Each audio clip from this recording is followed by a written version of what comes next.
২৮ ফেব্রুয়ারি চূড়ান্ত ঘোষণা। জাতীয় নবম পে স্কেলের গেজেট প্রকাশের নতুন ইতিহাস। বদলে যাচ্ছে সরকারি চাকরিজীবীদের বেতন কাঠামো। বন্ধুরা, বিস্তারিত আলোচনায় যাওয়ার পূর্বে এখনও যারা চ্যানেলটি সাবস্ক্রাইব করেননি, দয়া করে এখনই চ্যানেলটি সাবস্ক্রাইব করে বেল বাটনটি অন করে দিন। অবশেষে নির্ধারিত হল সেই প্রতীক্ষিত দিন। আগামী ২৮ ফেব্রুয়ারি প্রকাশিত হচ্ছে জাতীয় নবম পে স্কেলের পূর্ণাঙ্গ গেজেট। দীর্ঘ আলোচনা, নীতিগত পর্যালোচনা, অর্থনৈতিক বিশ্লেষণ এবং প্রশাসনিক সমন্বয়ের পর এই সিদ্ধান্ত চূড়ান্ত হয়েছে। ঘোষণাটি দিয়েছেন বিএনপির ভারপ্রাপ্ত চেয়ারম্যান তারেক রহমান, যিনি বলেছেন এটি হবে একটি সময় উপযোগী, বাস্তবসম্মত এবং টেকসই বেতন কাঠামো, যা সরকারি কর্মকর্তা-কর্মচারীদের আর্থিক নিরাপত্তা নিশ্চিত করবে।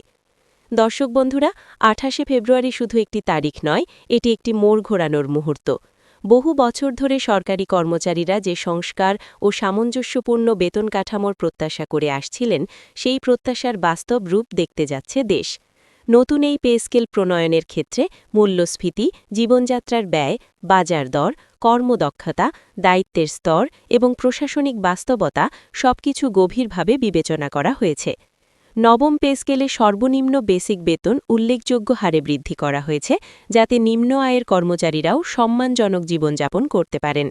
একই সঙ্গে সর্বোচ্চ বেতন কাঠামোতেও আনা হয়েছে ভারসাম্য, যাতে উচ্চপদস্থ কর্মকর্তাদের দায়িত্ব ও দক্ষতার সঠিক মূল্যায়ন হয়। বেতন গ্রেডগুলো নতুনভাবে বিন্যাস করা হয়েছে, যাতে পদোন্নতির ক্ষেত্রে কোনো অসামঞ্জস্য না থাকে এবং একই গ্রেডে কর্মরতদের মধ্যে অযৌক্তিক বৈষম্য দূর হয়। বার্ষিক ইনক্রিমেন্ট নির্ধারণ করা হয়েছে এমন হারে, যা কর্মচারীদের দীর্ঘমেয়াদে আর্থিক স্থিতিশীলতা দেবে। ইনক্রিমেন্টের হার নির্দিষ্ট শতাংশে নির্ধারিত হয়েছে এবং তা স্বয়ংক্রিয়ভাবে কার্যকর হবে, ফলে আলাদা অনুমোদনের প্রয়োজন পড়বে না।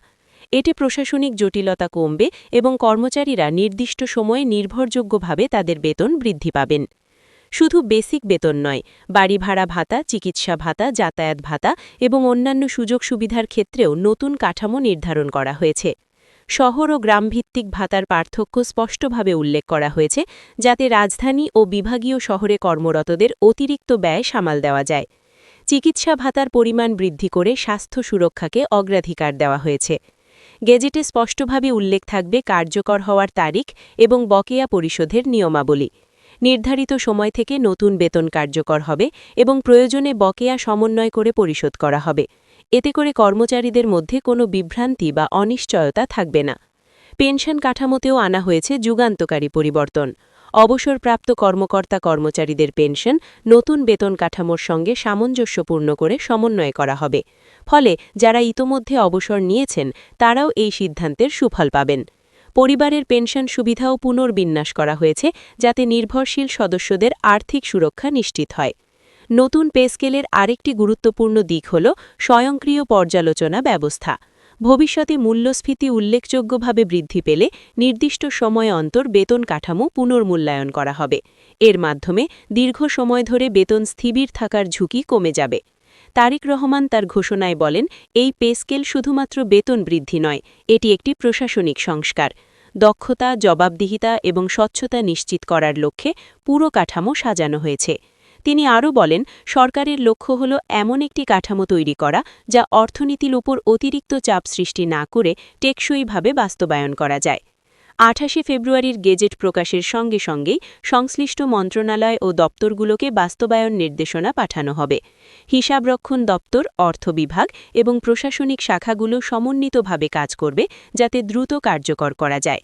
বিশ্লেষকদের মতে এই পে স্কেল বাস্তবায়নের ফলে সরকারি কর্মচারীদের ক্রয় ক্ষমতা বাড়বে, বাজারে চাহিদা বাড়বে, অর্থনৈতিক কর্মকাণ্ডে গতি আসবে এবং সামগ্রিক প্রবৃদ্ধিতে ইতিবাচক প্রভাব পড়বে। একই সঙ্গে প্রশাসনিক দক্ষতাও বাড়বে, কারণ আর্থিক নিরাপত্তা কর্মীদের কাজে মনোযোগী করে তোলে। এছাড়া নারী কর্মচারীদের জন্য মাতৃত্বকালীন সুবিধা ও বিশেষ ছুটি সংক্রান্ত ভাতা পুনর্বিন্যাস করা হয়েছে। প্রতিবন্ধী কর্মচারীদের জন্য বিশেষ সহায়তা অন্তর্ভুক্ত করা হয়েছে। দূরবর্তী অঞ্চলে কর্মরতদের জন্য অতিরিক্ত ভাতা নির্ধারণ করা হয়েছে, যাতে প্রত্যন্ত এলাকায় কর্মে উৎসাহ বাড়ে। সবচেয়ে বড় বিষয় হল, এই গেজেটে অস্পষ্টতার কোনো সুযোগ রাখা হয়নি। প্রতিটি গ্রেড, প্রতিটি ভাতা, প্রতিটি ইনক্রিমেন্টের নিয়ম স্পষ্টভাবে উল্লেখ থাকবে, ফলে ভবিষ্যতে ব্যাখ্যার বিভ্রান্তি বা প্রশাসনিক জটিলতা কমে আসবে। দর্শক বন্ধুরা, ২৮ ফেব্রুয়ারি প্রকাশিত এই গেজেট শুধু একটি প্রশাসনিক দলিল নয়, এটি লাখো সরকারি কর্মচারীর স্বপ্নের প্রতিফলন। বহু প্রতীক্ষার পর যে কাঠামো বাস্তবে রূপ নিচ্ছে তা তাদের জীবনে স্থিতিশীলতা ও সম্মানের নতুন ভিত্তি গড়ে তুলবে। এখন সবার নজর বাস্তবায়নের দিকে। ঘোষণার পরপরই সংশ্লিষ্ট দপ্তরগুলো কাজ শুরু করবে। দ্রুত ও সঠিক বাস্তবায়ন হলেই এই সিদ্ধান্তের পূর্ণ সুফল পাওয়া যাবে।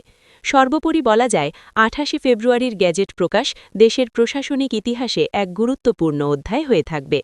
এটি শুধু বেতন বৃদ্ধি নয়, এটি একটি সমন্বিত, আধুনিক ও টেকসই কাঠামোর সূচনা। সরকারি কর্মকর্তা-কর্মচারীদের জীবনে আসছে নতুন সম্ভাবনার দ্বার, আর সেই সম্ভাবনার ভিত্তিপ্রস্তর স্থাপিত হচ্ছে এই ঐতিহাসিক ঘোষণার মাধ্যমে।